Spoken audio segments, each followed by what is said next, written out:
Avez-vous remarqué à quel point tout le monde est malade en ce moment? Tout le monde a des bronchites, tous. Tout le monde a des rashes d'eczéma, des plaques rouges partout. Ça démange. L'hiver, c'est la saison qu'on appelle du poumon. Et en appliquant quelques conseils, des bonnes astuces, on peut prévenir les bronchites et réduire notre eczéma, et même ne pas en avoir du tout. Pour éviter les bronchites durant l'hiver, on favorise les aliments qui sont chauds, les épices, le gingembre, l'ail, les oignons.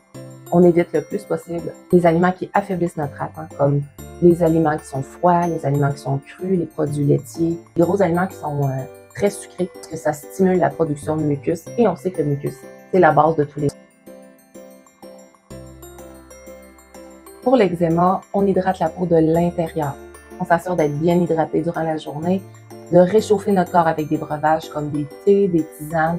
On favorise des herbes qui sont relaxantes, qui sont apaisantes comme le chrysanthème, la camomille, même un peu de thé vert. Si votre déchet est à dominance vata, on favorise des huiles comme l'huile de sésame pour adoucir la peau et la nourrir en même temps.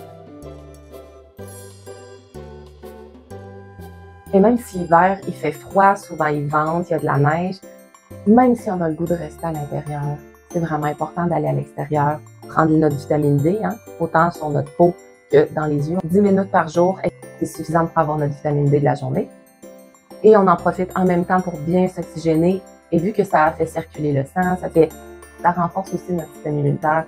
C'est vraiment très, très bon. Mes 3 breuvages préférés que j'adore consommer durant l'hiver, c'est une infusion de gingembre avec du citron, peut-être une petite pointe de miel. C'est vraiment chouette, ça réchauffe. On prend ça le matin, parce que si on prend ça avant d'aller dormir, on va être un petit peu trop activé. On prend une infusion de racines de réglisse aussi, qui est vraiment très bonne. Et finalement, un thé infusé avec du fenouil, de l'anis étoilé. C'est très parfumé, c'est vraiment très bon. Je fais même des soupes avec ça. Les Thaïlandais ont une façon vraiment délicieuse de consommer ces épices-là. C'est vraiment délicieux. Pour ce qui est des plats, ce qu'on aime manger durant l'hiver, c'est des plats réconfortants, comme on disait, épices, de la chaleur, et on veut quelque chose qui est bon. On veut qu'il y ait des restes. On veut pas cuisiner 3 fois par jour. On veut quelque chose qui est goûteux, qui satisfait notre côté gourmand. Par exemple, une soupe de potiron qu'on appelle aussi des courges. Une soupe de courges dans laquelle on va mettre un petit peu de curry, un petit peu de mélange 5 épices.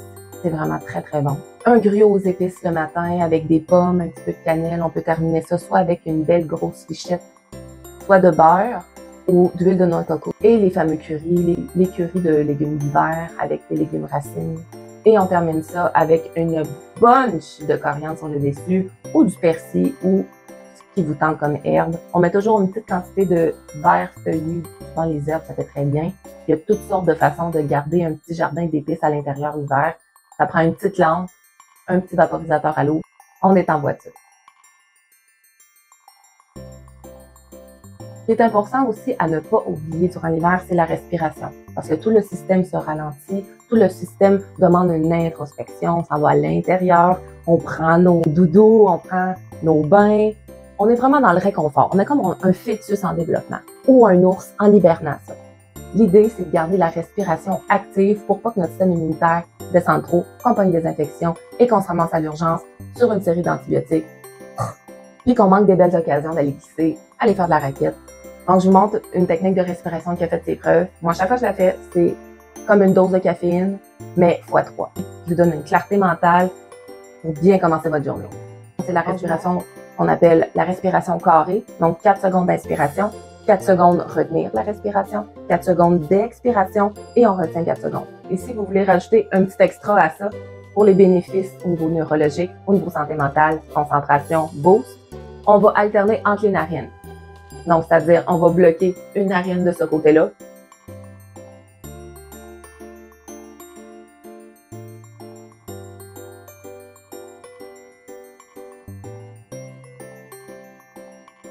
Aussi, prendre des marches à l'extérieur, ça l'aidera pas juste l'humeur, ça l'aidera pas juste à capter notre vitamine D, ça va aussi aider pas juste le système immunitaire, ça va aussi aider à réguler notre sommeil. Donc, quand on dort, c'est plus efficace. On a moins besoin de passer d'heures à pu finir dans notre lit pour aller chercher la même quantité de repos. Notre sommeil est plus efficace. On se réveille plus en forme, plus rafraîchi. Nos toxines sont évacuées. Nos organes ont fait leur régénérescence, leur nettoyage. et on se sent prêt pour attaquer notre journée. Les massages aussi, c'est pas quelque chose qu'on est habitué à faire dans notre culture américanisée où est-ce qu'on a à peine le temps d'aller faire un petit pipi pendant 2 minutes. Tout est timé au quart de tour, comme on dit. Mais l'hiver, c'est l'occasion parfaite pour prendre du temps.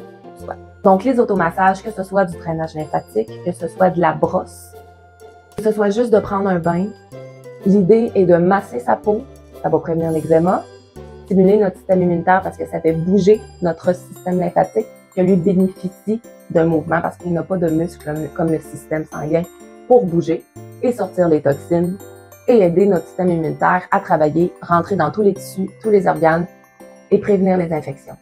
Et la fatigue aussi. Et un petit massage aussi que je vous propose durant l'hiver à pratiquer, c'est le massage du muscle de la longévité. Je ne sais pas si vous le connaissez, il se trouve derrière notre tibia. Donc, il se trouve ici. Donc, ce qu'on vient faire, vu qu'il est entouré d'un fascia très, très, très important, il est responsable de toute la base de la circulation de notre système lymphatique. Ce qu'on vient faire, c'est on commence ici à la base de la cheville et on monte derrière notre os. On monte ça, on le décolle jusqu'au genou. Donc, vous allez faire ça un petit 5 minutes. Ça va vraiment être très, très relaxant. Beaucoup de détente. Puis après ça, vous allez voir, vous allez aller faire pipi comme si vous aviez bu 1-2 litres en 5 minutes. C'est le système lymphatique qui se nettoie. Et quand notre système lymphatique se nettoie, on aime ça. On se rappelle que l'hiver, c'est une saison d'introspection, c'est une saison de repos. On n'a pas à s'en vouloir d'avoir besoin de repos. C'est très important. On peut très facilement éviter les infections dans les poumons, éviter la toux, et on peut aussi améliorer notre sommeil et prévenir les rages d'eczéma. Bye!